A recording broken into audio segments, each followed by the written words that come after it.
ఎంత మాట్లాడినా మనం స్పందించాలి. జీవం ఉన్న వాళ్ళు ఏం చేయాలి? స్పందించండి. మరి ఏం చెప్పావు? అప్పుడు కృష్ణుడికి బంగారు బిస్కెట్ ఇస్తాడు, మీకు తీసుకుంటారా అని అడుగుతున్నాను. ఎందుకు తీసుకున్నారు? బంగారం కదా.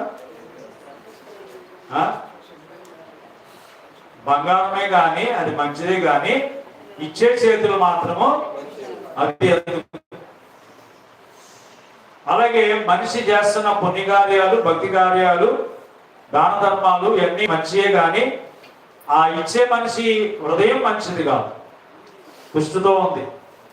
కాబట్టి అందుకనే యేసు ప్రభువారికి బయట ఏ మనుషుడు కూడా నీతిమంతుడుగా తీర్చబడలేడు. నీతిమంతుడుగా యేసు ప్రభువారిని, మన నీతి లేని వాళ్ళు ఒకప్పుడు.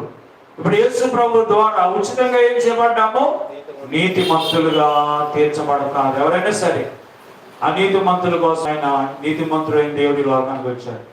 యేసు ప్రభు ద్వారా మనము నీతిమంతులుగా తీర్చబడి, అబ్రాహాము దేవుని నమ్మాడు, అతను నీతిమంతుడుగా తీర్చబడ్డాడు. దేవుడు తీర్చాలి తప్ప నీకు నువ్వు అవలేవు. ఎవరికి వాళ్ళు అవలేవు. ఇది 6వ విషయం. 7వ విషయం ఏంటంటే సమాధానము కలిగి ఉందము. యేసు ప్రభు ద్వారా మనకు దేవుడు ఏమి ఇచ్చాడు? ఇప్పుడు సమాధానం. దేవుడే సమాధానకర్త. కాబట్టి ఇప్పుడు యేసు ప్రభు ద్వారా మనకి దేవుడు సమాధానం, దేవునితో సమాధానము, తర్వాత ఇరుగు పొరుగు వారితో కూడా సమాధానం దేవుడిచ్చాడు. ఒకప్పుడు మనకి దేవునితో ఏమీ లేదు, సమాధానం లేదు. సమాధానం లేని వాళ్ళు ఎలా ఉంటారు చెప్పండి? మీ ఇద్దరికి సమాధానం లేదనుకోండి, అప్పుడు మీరు ఎలా ఉంటారు? ఇంట్లో ఎలా ఉంటారు చెప్పండి? భారత్ పాకిస్తాన్ లాగా ఉంటుందా? సమాధానం లేని వాళ్ళు ఎలా ఉంటారు చెప్పండి? ఒకరి ముఖం ఒకరికి చూపించుకోరు, కానీ చూసినా ఉమ్మేస్తారు, తర్వాత మాట్లాడుకోరు. ఆవిడ పని అంటే ఈవిడికి ఇష్టం ఉండదు, ఈవిడ పని అంటే ఆవిడకి ఇష్టం ఉండదు, ఒక చోట ఉండలేదు. ఆ విధంగా సమాధానం లేనప్పుడు అది అన్నమాట. ఎన్నో మీకు తెలుసు కదా, సమాధానం లేకపోతే మనుషులు ఎలా ఉంటారు. అలాగే దేవుడితో మనకి సమాధానం లేదు. ఎందుకంటే దేవుడు పరిశుద్ధుడు, మనం పాపులం కాబట్టి సమాధానం లేకుండా జీవించాం. ఎందుకంటే ఆయనకి వ్యతిరేకంగా మనం చేస్తూ వచ్చాం ఎన్నో కార్యాలు. దేవునికి వ్యతిరేకంగా సమాధానం ఉండేది కాదు దేవునితో. ఆయన మాట్లాడే ఇష్టం ఉండేది కాదు. ఆయనకి ముఖం చూపించే వాళ్ళకి కాదు. మనం మనలో ఉన్నటువంటి పాపాలను యేసుప్రభు ఏం చేశారు? తీసేశారు. కాబట్టి ఇప్పుడు ఏమైంది? ఇప్పుడు సమాధానం. దేవుడు మనల్ని సమాధాన పర్సన్ ఎలా ఉంటారు? మాట్లాడుకుంటారు, కలిసి ఉంటారు, కలిసి జీవిస్తారు, ఒకరికి ఒకరు ఇష్టం అంటారు, సమాధానం ఉన్నారు.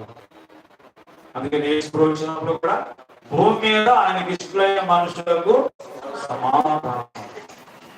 తర్వాత ఎప్పుడైతే దేవుడితో సమాధానం వచ్చిందో అప్పుడు ఒకరితో ఒకరు కూడా ఉంటారు. మనకి మనిషికి కూడా సమాధానం ఇచ్చాడు. ఇప్పుడు మనం ఒకరిలో బట్టి కాదు. ఇప్పుడు మనకి సమాధానం వచ్చింది కాబట్టి మనుషులతో కూడా మనకి ఎలా ఉంటుంది? సమాధానం. కాబట్టి ఆరాధించే వాళ్ళు సమాధానం కలిగి ఆరాధించాలి. ఏం కలిగి? దెబ్బలాంటి ఆడిషన్ వచ్చేసి యేసు ప్రభు అని దర్శించావు, నీకు స్తోత్రాలు అంటే దేవుడికి ఇష్టం. సమాధానం. మీరు ఒకరితో చాలా మంది ఒకరితో మాట్లాడుకోవాలని ఆరాధన చేస్తున్నారు. సమాధానం లేకుండానే ఆరాధన చేస్తే అది దేవుడు వద్దు అన్నాడు. అది అలాంటిది వద్దు అన్నాడు. అలాంటి ఆరాధన నాకు వద్దుగా చేయొచ్చు. అది మత సంబంధమైన ఆరాధన. అదేంటంటే మత సంబంధమైన ఆరాధన ఎలా ఉంటాయి? వారు ఎలా ఉన్నా పర్లేదు, ఆరాధన చేస్తారు. సమాధానం అక్కర్లేదు, అక్కర్లేదు. మన మతంలో ఉన్నాం కాబట్టి మనం ఏం చేద్దాం? పూజ చెప్పారు మాట మనకి గుర్తుంది కదా. కాబట్టి యూదులు ఆ విధంగా ఏదో చేయాలి కదా అని చేసేవాళ్ళు, కానీ వారు హృదయం ఎలా ఉంది? దేవుడికి దూరంగా ఉంది. అది మరి మనం కూడా హృదయం దూరంగా ఉంచుకొని పెదవులతో ఆరాధన చేయకూడదు. మత్తయి 5:23